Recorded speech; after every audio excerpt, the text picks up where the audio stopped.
Fresh হয়ে এখন একটু নতুন ভাবে মনে হচ্ছে, ভালো লাগছে। আর আমি এখন একদম সবার একদম উপরে, একদম হচ্ছে দেখতে পাচ্ছি ট্রেনের একদম সবার উপরে। আর এই পাশে রয়েছে রাজ। कैसे हो आप? মিস্টার রকি এখন সোয়াগ মারছে, দেখতে পাচ্ছ। चुल टाइम करेंगे पूरा गाइस। একদম হ্যান্ডসাম লাগছে, হ্যান্ডসাম ম্যান। এখন বাজছে 7:37 সন্ধ্যাবেলা। তো এখন আমরা ট্রেনে আছি আর প্রচন্ড ক্লান্ত হয়ে গেছি, কিছু বলার নেই। সারাদিনের ট্রেন জার্নি। ট্রেনের মধ্যে কিন্তু খাবার দাবার একদম অ্যাভেলেবল রয়েছে, কিন্তু তবুও এখানকার খাবার দাবার তোমাকে একটু ভেবেচিন্তে খেতে হবে, কারণ সব খাবার কিন্তু সমান নয়। কারণ এখানকার ট্রেনের যারা কর্মচারী রয়েছে তাদের খাবার দাবারের লেভেল কিন্তু অন্যরকম। কিন্তু আরও দেখছি একটা জিনিস, যে বাইরেকার লোকরা এসে কিন্তু এখানে খাবার বিক্রি করছে, তাদের পোশাক পরে, সেম ট্রেনে পোশাক পরে খাবার বিক্রি করছে, কিন্তু তাদের কাছ থেকে একটু সচেতন হতে হবে।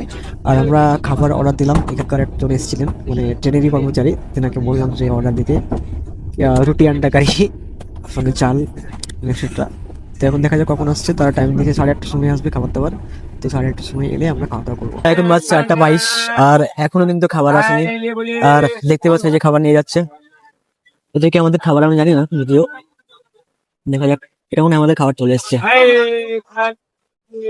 খাবার চলে এসছে কি দেখতে হচ্ছে। তো যদি এটা খাবার হয় তাহলে আমরা কিন্তু তাড়াতাড়ি খেয়ে নেবো, কারণ আমরা অনেক অনেক অনেক অনেক অনেক অনেক অনেক অনেক অনেক অনেক খিদে পেয়েছে, একদম জাস্ট মানে যাবো তাই খেয়ে নেবো, এরকম ব্যাপার একটা হয়ে গেছে।